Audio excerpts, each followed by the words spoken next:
Hello friends, नमस्कार। YouTube के एडुविप्रा channel में मैं दीपक कुमार सुशील आप सबों का हार्दिक स्वागत करता हूं। मित्रों, आज हम उन सभी मित्रों के लिए जो एनटीए नेट जून 2020 एजुकेशन अर्थात शिक्षा शास्त्र पेपर 2 की तैयारी में सक्रियता पूरी गंभीरता से लगे हुए हैं, उन सबों की तैयारी हेतु उनकी तैयारी को एक नया आकार, एक नया आयाम तथा तैयारी का आकलन करने के उद्देश्य से एक प्रैक्टिस सेट लेकर उपस्थित हूँ। और यह प्रैक्टिस सेट शिक्षा के दार्शनिक आधार विषय वस्तु से संबंध रखता है, जिसका जिसका पार्ट 1 में कुल 30 प्रश्न शामिल हैं। और इस आशा के साथ कि आज का प्रैक्टिस सेट 1 आप सबों के लिए निश्चित रूप से लाभदायी सिद्ध हो। आशा करते हैं कि यह आप सबों के लिए परीक्षोपयोगी सिद्ध हो और आपकी सफलता में योगदान दे। तो शुरू करते हैं आज की प्रश्न श्रृंखला, जो कि शिक्षा के दार्शनिक आधार विषय वस्तु से संबंधित है। आज का पहला प्रश्न है, जीवन की वह विशिष्ट प्रक्रिया क्या है जो निरंतर जीवन को नया रूप एवं नया नाम प्रदान करती है? ऑप्शन ए अधिगम, ऑप्शन बी प्रशिक्षण, ऑप्शन सी शिक्षा, ऑप्शन डी शिक्षण। तो इसका सही उत्तर है ऑप्शन सी शिक्षा। अगला प्रश्न है, दर्शन अंग्रेजी शब्द फिलोसफी का हिंदी रूपांतरण है। इसका अर्थ है ऑप्शन ए ज्ञान प्रेम, ऑप्शन बी संस्कृत प्रेम, ऑप्शन सी दार्शनिक स्थलों से प्रेम, ऑप्शन डी मानव प्रेम। इसका सही उत्तर होगा ऑप्शन ए ज्ञान प्रेम। अगला प्रश्न है, किस विद्वान ने शिक्षा को त्रिविमीय प्रक्रिया कहा है, जिसमें शिक्षक एवं छात्र के साथ साथ पाठ्यक्रम भी शामिल होता है?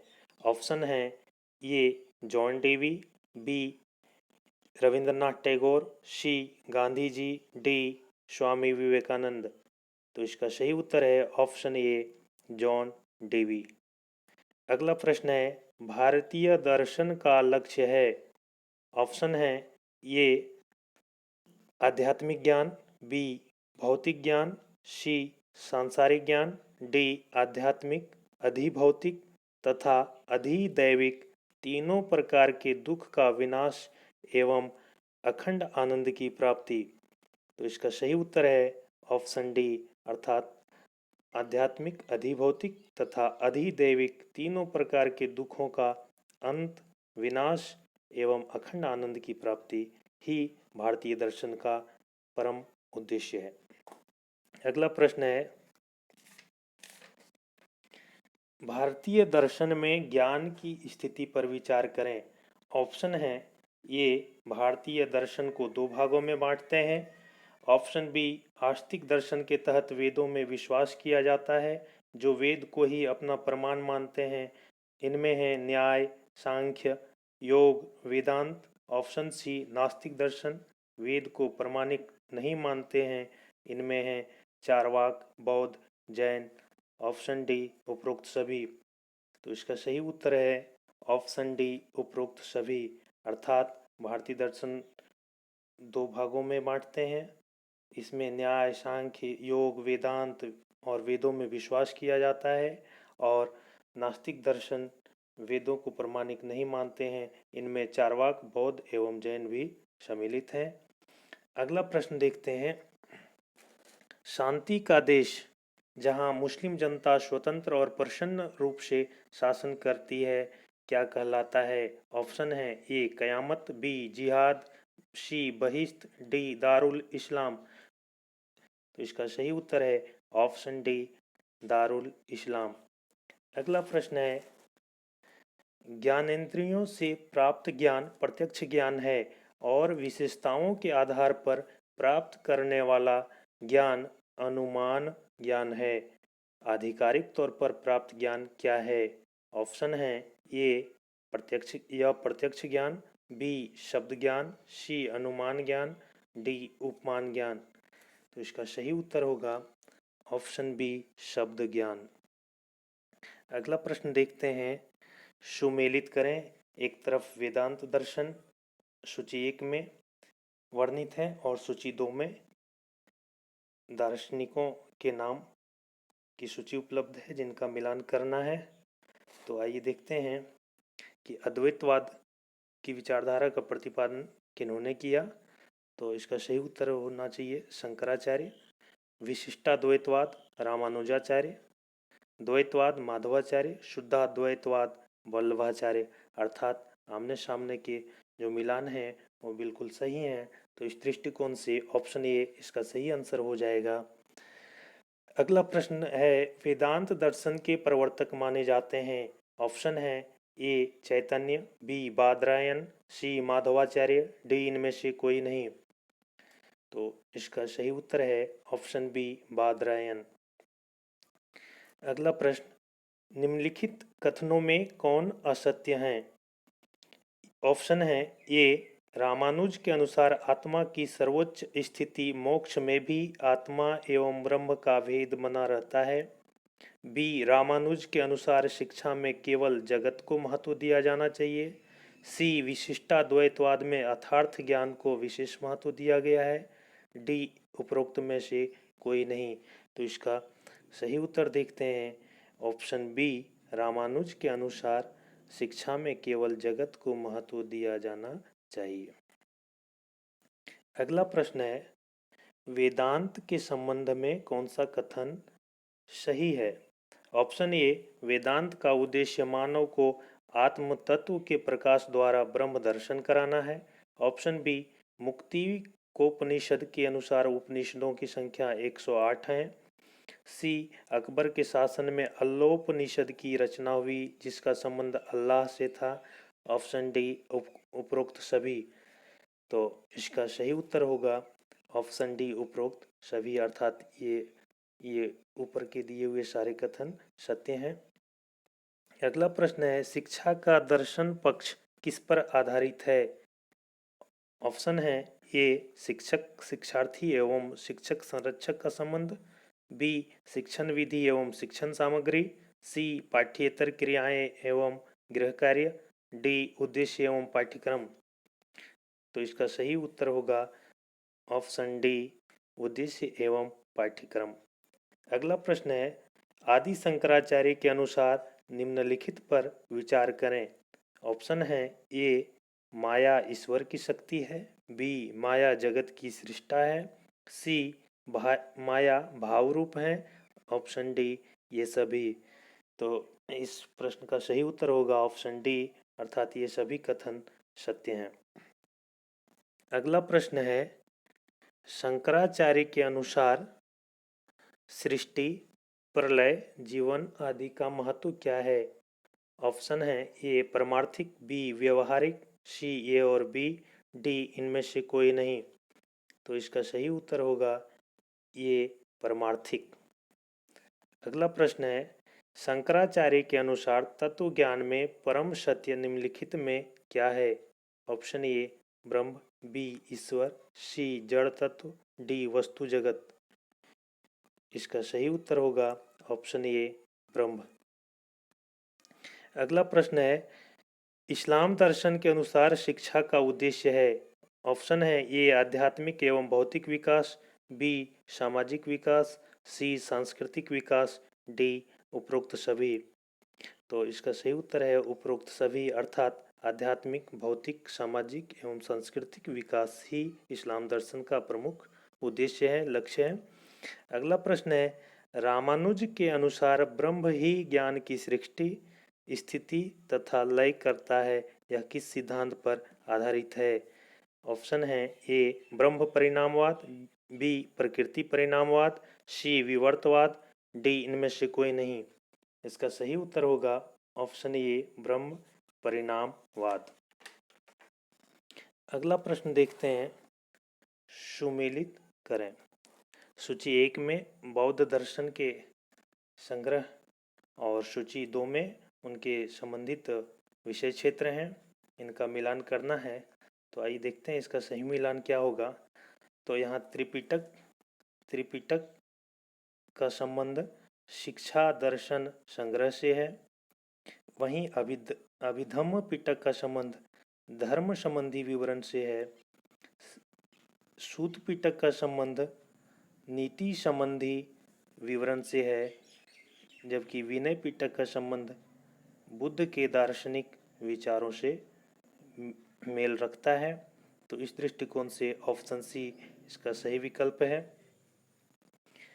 अगला प्रश्न है, जैन दर्शन के विकास का श्रेय किसे जाता है? अर्थात किसके काल में जैन दर्शन का प्रचार प्रसार अधिक उच्च स्तर तक पहुंचा और काफ़ी सारे लोग इस जैन धर्म की ओर आकर्षित हुए, जैन धर्म से प्रभावित हुए। तो इसके ऑप्शन है, option A Rishabhdev, B Parshvanath, C Mahavir, option D ये सभी। तो इसका सही उत्तर है ऑप्शन सी महावीर। अगला प्रश्न है, किस जैन संप्रदाय में स्त्रियों को मोक्ष प्राप्त करने योग्य नहीं माना गया है? ऑप्शन है ए श्वेतांबर संप्रदाय, बी दिगंबर संप्रदाय, सी ए और बी दोनों, डी इनमें से कोई नहीं। तो इसका सही उत्तर है दिगंबर संप्रदाय में स्त्रियों को मोक्ष प्राप्त करने योग्य नहीं माना है। अगला प्रश्न है, किस संप्रदाय में वस्तुओं का संग्रह वर्जित है? ऑप्शन है ए श्वेतांबर संप्रदाय, बी दिगंबर संप्रदाय, सी ए और बी दोनों, डी उपरोक्त में से कोई नहीं। तो इसका सही उत्तर होगा ऑप्शन बी दिगंबर संप्रदाय में वस्तुओं का संग्रह वर्जित या निषेध माना गया है। अगला प्रश्न है, जैन दर्शन का सर्वोत्कृष्ट ग्रंथ कौन सा है? अभिधम्म पिटक, सुत्त पिटक, विनय पिटक, तत्वार्थ अधिगम सूत्र। तो इसका सही उत्तर होगा विकल्प डी अर्थात तत्वार्थ अधिगम सूत्र। अगला प्रश्न देखते हैं, अल्लाह के दूत के रूप में मोहम्मद के संदेश पर विचार करें। ऑप्शन है ए बहु विश्वरवाद का विरोध करता है, बी मूर्ति पूजा द्वैतवाद नास्तिकों का विरोध करता है, सी ए और बी दोनों, डी उपरोक्त में से कोई नहीं। तो इसका सही उत्तर होगा ऑप्शन सी ए और बी दोनों, यानी बहुस्वरवाद, मूर्ति पूजा, द्वैतवाद और नास्तिकतावादी विचारों का विरोध मोहम्मद के संदेश में किया गया है। अगला प्रश्न देखते हैं, मिलान करना है, जिसमें कुछ कथन दिए गए हैं और सूची 2 में उनसे संदर्भ रखने वाले, संबंध रखने वाले दार्शनिकों के नाम दिए गए हैं जिनका मिलान करना है। तो यहाँ ये में हमारे विश्वास ही क्रिया के वास्तविक नियम है, यह विचार सीबी जेम्स का है, यानी ये के लिए सही मिलान होगा 2। बी में किसी वस्तु की सत्यता उसकी उपयोगिता पर निर्भर करती है, यह विचार विलियम जेम्स का है। सहयोगपूर्ण कार्य करने की रूपरेखा को प्रयोग कहते हैं, यह विचार जॉन डेवी का है। जबकि हमें अपना मस्तिष्क उन क्रियाओं को करने में लगाना चाहिए जो हमारे लिए लाभप्रद हों, यह विचार लॉक महोदय का है। तो इस दृष्टिकोण से इसका सही उत्तर ऑप्शन ये होगा, अर्थात 2, 3, 4, 1 इसका सही उत्तर होगा। अगला प्रश्न देखते हैं, आधुनिक युग में प्रयोजनवाद का प्रयोग सर्वप्रथम किसने किया? Option A William James, B C.S. Peirce, C Rusk, D Russell. तो इसका सही उत्तर होगा C.S. पियर्स ने प्रयोजनवाद का प्रयोग सर्वप्रथम रूप से किया। अगला प्रश्न है, प्रयोजनवाद को लोकप्रिय बनाने का श्रेय किसे जाता है? ऑप्शन है A William James, B C.S. Peirce, C John Dewey, D सीलर। तो इसका सही उत्तर होगा ऑप्शन ए विलियम जेम्स ने प्रयोजनवाद को लोकप्रिय बनाने का कार्य किया। अगला प्रश्न है, शिकागो संप्रदाय का संबंध निम्नलिखित में किससे है? ऑप्शन है ए जीव शास्त्रीय प्रयोजनवाद, बी प्रयोगात्मक प्रयोजनवाद, सी मानवतावादी प्रयोजनवाद, डी इनमें से कोई नहीं। उसका सही उत्तर होगा ये जीव शास्त्रीय प्रयोजनवाद शिकागो संप्रदाय से संबंधित है। अगला प्रश्न है, साधनवाद की संज्ञा किसे दी जाती है? ऑप्शन है ए जीव शास्त्रीय प्रयोजनवाद, बी प्रयोगात्मक प्रयोजनवाद, सी मानवतावादी प्रयोजनवाद, डी इनमें से कोई नहीं। तो इसका सही उत्तर होगा जीव शास्त्रीय प्रयोजनवाद। अगला प्रश्न है, प्रयोजन अगला अगला प्रश्न देखते हैं, प्रयोजनवाद के संबंध में विचार करें। ऑप्शन है ये समाज परिवर्तन की अवस्था में है, इसलिए शिक्षा को भी आवश्यकता अनुसार बदलना चाहिए, बी शिक्षा अनुभव के पुनर्निर्माण की प्रक्रिया है, सी शिक्षा जीवन की सामाजिक निरंतरता है, डी उपरोक्त सभी। तो इसका सही उत्तर होगा ऑप्शन डी उपरोक्त सभी, यानी समय के अनुसार समाज के परिवर्तन के साथ साथ शिक्षा को भी बदलना चाहिए। शिक्षा अनुभव के पुनर्निर्माण की भी प्रक्रिया है और शिक्षा जीवन की सामाजिक निरंतरता है जो हमेशा गतिशील रहती है। अगला प्रश्न देखते हैं, प्रकृतिवाद के शिक्षा दर्शन में प्रकृतिवाद किसकी देन है? ऑप्शन है ए रॉस, बी जॉन डेवी, सी फ्रोबेल, डी पेस्टोलॉजी।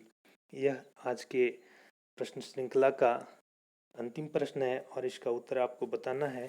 तो इसका सही उत्तर है ऑप्शन डी पेस्टोलॉजी। तो इन्होंने प्रकृतिवाद की विचारधारा का प्रतिपादन किया है। तो दोस्तों, उम्मीद है कि आज का वीडियो आपको काफ़ी पसंद आया होगा या आपके लिए लाभप्रद सिद्ध होगा। इसी आशा के साथ यदि आज का वीडियो आपको अच्छा लगा हो तो इस चैनल को सब्सक्राइब करें, लाइक करें और कुछ सुझाव हों तो कमेंट बॉक्स में अवश्य दें। आगे जल्द ही इस शिक्षा के दार्शनिक आधार के पार्ट 2 का अगला भाग लेकर मैं आप सबों के बीच उपस्थित रहूँगा। Thank you.